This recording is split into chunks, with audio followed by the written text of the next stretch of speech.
विचार गरिसकेपछि हामीले जुनसुकै कर्म गर्दाखेरि पनि कुनै सिद्धिदाता भगवान गणेशजीलाई आह्वान गर्नुपर्ने हुँदा गजाननं भूतगणाधिसेवितं कपितजम्बो फलचारुभक्षणं उमासुतं शोकविनाशकारकं नमामि विघ्नेश्वरपादपङ्कजम्।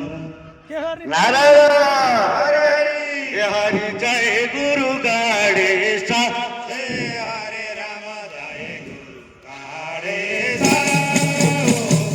जय गुरु गणेश हरे राम जय गणेश। पहिला तिम्रो नामै दिउला जय गुरु गणेश हरे राम पहिला तिम्रो नामै दिउला जय गुरु गणेश।